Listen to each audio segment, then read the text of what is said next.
Okay, I think I'm caught up.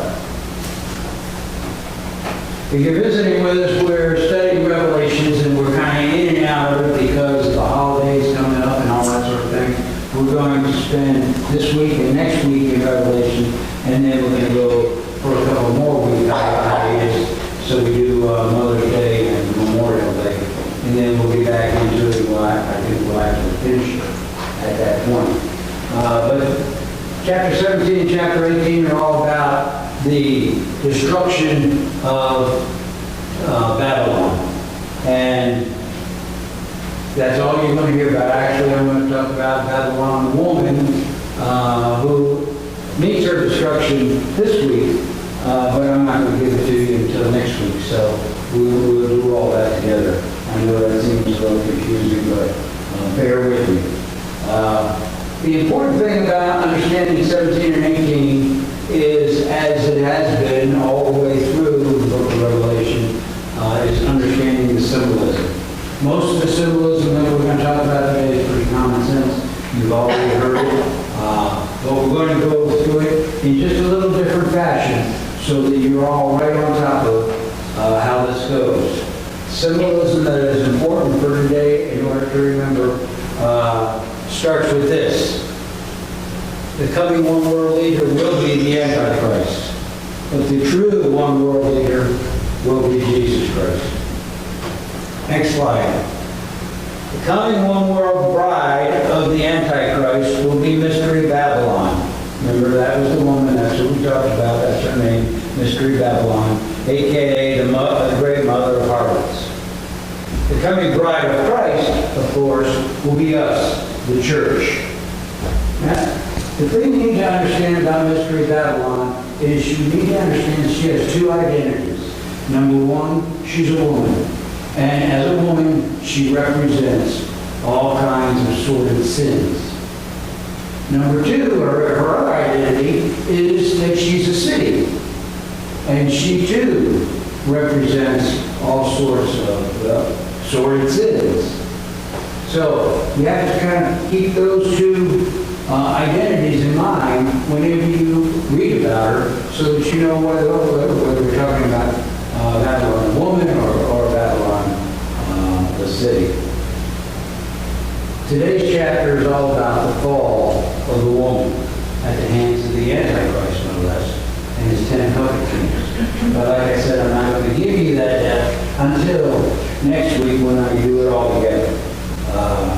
And then 18, that's all about the death or the fall of the city itself. So let's continue with our symbolism. The reign of the Antichrist produces the tribulation period. When the Antichrist comes to the power, that's when the tribulation period is going to begin. And the reign of Christ produces the millennium. Now, so far we haven't talked about the millennium period, but it's coming up pretty quick. And it's an absolutely wonderful time when Jesus will roll over the earth for 1,000 years. Okay, let's continue. The Antichrist headquarters will, of course, be in Babylon. The Jews, God hasn't given up on the Jews. God will remember the Jews to the very end. The Jews will get Jerusalem. And the church, that's us, we will get the New Jerusalem. Now again, we have talked about the New Jerusalem, but be patient because in a few chapters, it's just going to be a story that you're not going to want to miss because it's absolutely beautiful. More symbolism. Chapter 12 talks about a woman, Israel. She's portrayed as a woman, clothed in the sun, but will give birth to Jesus. In 17, Mystery Babylon is portrayed as a woman clothed in purple and scarlet and adorned with gold, precious stones, and pearls. When we get to chapter 19, the church will be portrayed as a woman clothed in linen, clean and bright, who will marry Jesus. Just a review. So these three women have to be kept apart so that you understand the story. Israel is a good woman. Mystery Babylon is a harlot. And the church is also a good woman. Now, follow me through this progression here as we go along. Israel is a good woman. She gets Jerusalem, and Jerusalem, the city, will use her riches to help others. She will be a holy city. The church is a good woman. She will get the New Jerusalem. She will use her riches to help others. She too is a holy city. Mystery Babylon is adorned in riches. She is the city of Babylon, and she will make other people rich. Now that's Mystery Babylon, the city. This is Mystery Babylon, the woman. Mystery Babylon is a harlot, and that's a person who not only commits sexual sin, but who spiritually has stopped following the true God and has turned to idol worship. Okay. You're going to hear me say many times that that's probably a pretty limited definition of a harlot, because in this particular case, she's responsible for many more other than just sexual sins. Follow with me now. Mystery Babylon has raised many daughters. These daughters are called false religions. Bible experts tell us that some of these religions are, just some of what the harlot daughters are, the New Age church, Satan worship, Mother Earth worship, globalism, Hinduism, and Islamism. Now we need to understand, in doing all this, what is the harlot's ambition? What does she want? What is she going after? The harlot wants all of her daughters to grow up into a one-world religion and a one-world government. All of this, of course, to be based in Babylon. Okay, so that's all the symbolism that we need in order to understand everything that's going to happen now, from now on. So with that background, let's get into the chapter itself. Verse 1. Then one of the seven angels who had the seven bowls came and talked with me, saying to me, Come, I will show you the judgment of the great harlot, who sits on many waters, with whom the kings of the earth committed fornication, and the inhabitants of the earth were made drunk with the wine of her fornication. Okay, here forward. So he carried me away in the spirit into the wilderness, and I saw a woman sitting on a scarlet beast, which was full of names of blasphemy, having 7 heads and 10 horns. The woman was arrayed in purple and scarlet, and adorned with gold and precious stones and pearls, having in her hand a golden cup full of abominations and the filthiness of her fornication.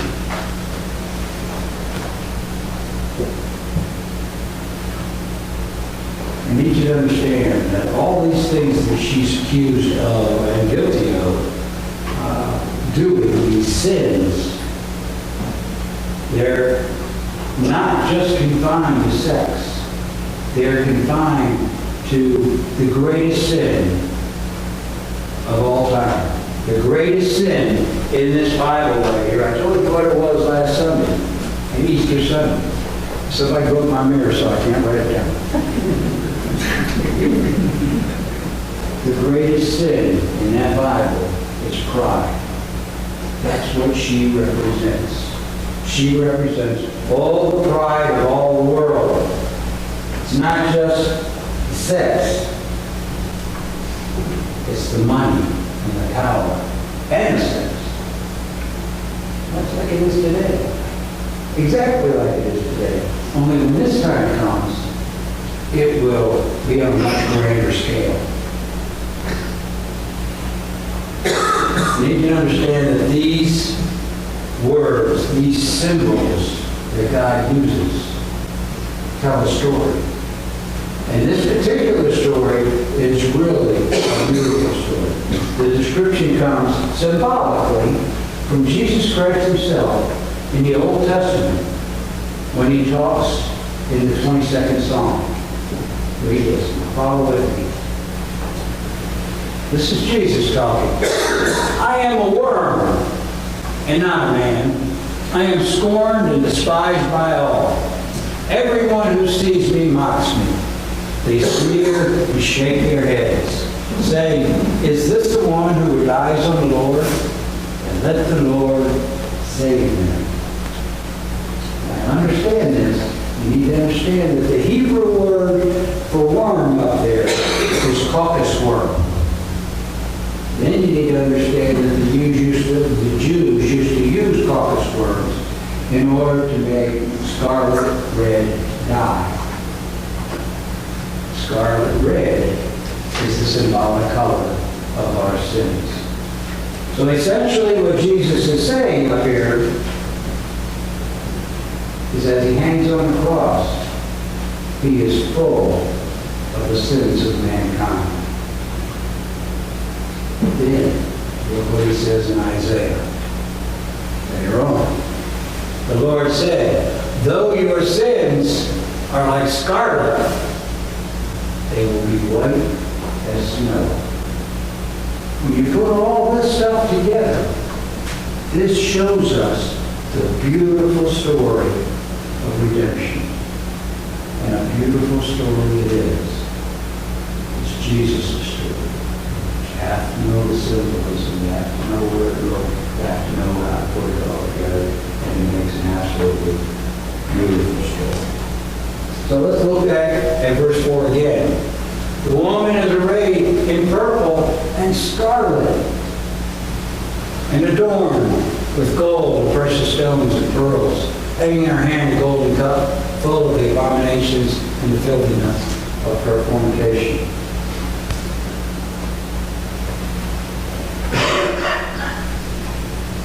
Okay, let's go on to 6.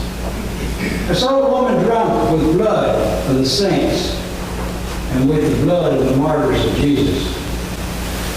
And when I saw her, I marveled with great amazement. This particular verse was put in for a very specific reason. It tells us that Mystery Babylon is not only a woman responsible for sexual sins, she's responsible for many sins, especially the sin of pride. But beyond that, she's responsible for even more sins, because we know that she's all in with the Antichrist and the false prophet in hunting down and killing all the new Christians, all of God's people. And that's what this is telling us. It's telling us that she's as responsible for that bloodshed as the other two are. 7. But the angel told me, why do you marvel? I will tell you the mystery of the woman and the beast that carries her, which has 7 heads and 10 horns. Okay, so essentially, none of this is a mystery to us now, because we've studied all this symbolism. We've studied the one world government, we've studied the one world religion, and we've gone through all the symbols. So we understand that. What we need to understand at this point is quite simply that their reign will not last. Their reign will not last because they've chosen the wrong God to make war with. 14. These will make war with the Lamb, and the Lamb will overcome them, for he is Lord of lords and King of kings. And those who are with them will be called chosen and faithful. That's us. Now, like I told you, I'm going to tell you about Mystery Babylon, the harlot's demise next week, along with the city. So I wanted to end today, but I wanted to remind you that all through the study of this book, we decided, or I decided, that we would make Easter Sunday, bring a friend to church, fill the church day. And all in all, I think we did a pretty good job. I made 440 of those refrigerator magnets, and I'm just ambitious. I believe you probably handed out 440 of those refrigerator magnets. So I think that we did good. And we did all this for one particular reason. We did all this so that people would know, people could understand, people would hear this story. Easter's past now. So I'm going to leave it up to each and every one of you to come up with your own ideas on how you're going to get people into this church. You get them into this church, and I'll tell them a story. I'll tell them the stories they need to hear. That God wants them to hear. But we've got to get them into the church. So I'm going to leave that up to you, since we didn't, these are kind of on me. It's important. It's our life work. Everything we do in this life is all about that. It's all about spreading the word of God, saving people, helping people to understand. You got a choice, and you got to make that choice. You can't just bumble through it and not making a choice. It's our commission. It's what God made us for. And Jesus Christ is depending on us. And all God's people say, Amen. Amen. All right. So if you turn in your hymnals now to song number 193, Holy